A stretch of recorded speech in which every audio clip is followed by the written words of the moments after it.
Merhaba, ben Doktor Cengiz Senekizceli, plastik cerrah olarak İstanbul, Türkiye'de hizmet veriyorum. Bugün de meme ameliyatları hakkında sizlere bilgilendirici videolar paylaşacağız ve meme ameliyatı olmak isteyen hastalarımızın aklındaki soruları bu video sayesinde kendilerine cevaplamış olacağız. Meme dikleştirme nedir? Meme dikleştirme ameliyatı kadınlarda uyguladığımız bir cerrahi ameliyattır. Özellikle memelerinde sarkıklık olan hastalarda memelerini toparlama ameliyatı, meme başlarını yukarı alma ameliyatıdır. Meme dikleştirme ameliyatında tabii hastaların ihtiyacına göre küçültme yapılabiliyor veya protezle büyütme yapılabiliyor aslında. Burada sadece memeyi dikleştirmekle kalmayıp memenin boyutu hakkında da hastalarımızı yönlendirebiliyoruz.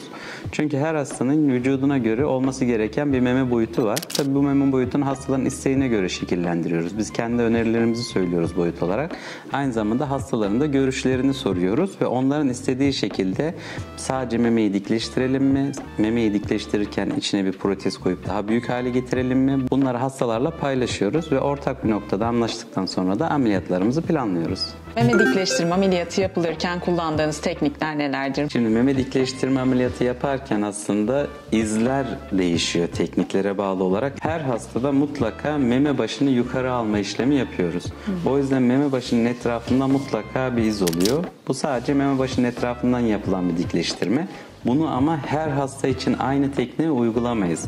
Hastaya özel tekniği o hasta üzerinde uygulayabiliriz. Yani sadece meme başının etrafından yaparak bir meme dikleştirme ameliyatı seçili hastalarda yapılabilir.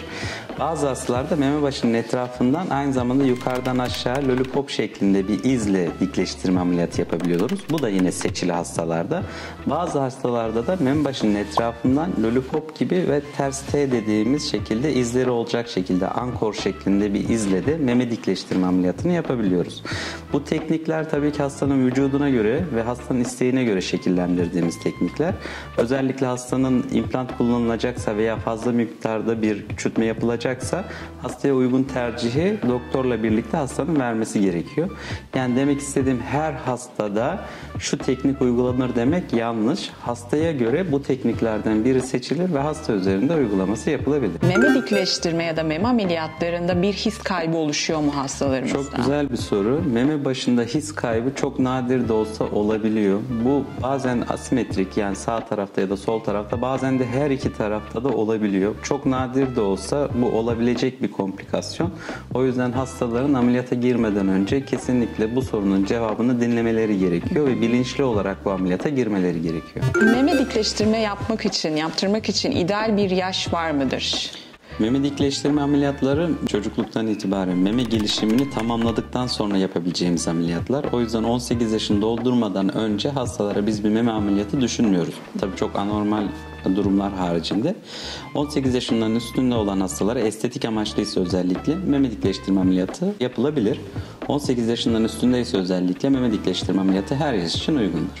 Doğumdan ne kadar süre sonra meme ameliyatı yapılabilir? Bu da yine güzel bir soru. Çünkü annelik psikolojisi gereği hastalar, özellikle doğum yapan yeni erken dönemdeki hastalar bir an önce ameliyat olmak istiyor ama bu son derece yanlış. Özellikle en azından 1 yıl beklememiz gerekiyor. Süt verme devam ediyorsa süt vermenin bitmesini ve 6 ay beklememiz gerekiyor. Bu zamanları beklemeden acele şekilde yapılan ameliyatların sonuçları da başarısız oluyor. Çünkü annelik psikolojisi çok ayrı bir psikoloji. Onu çok iyi anlamak gerekiyor ve hiçbir şekilde yapmaya aceleci olmamak gerekiyor ve bunu da hastaya en iyi şekilde anlatmak gerekiyor. Çünkü hastalar anladıklarında, ne olabileceklerini bildiklerinde doktorlarını daha iyi dinliyorlar. O yüzden annelik psikolojisini bilecek şekilde en ideal zamanı doktorun ve hastanın belirlediği bir tarihte yapılması gerekiyor. İzsiz meme dikleştirme yaptırmak mümkün müdür? Şimdi bu aslında bir hayal sorusu bence.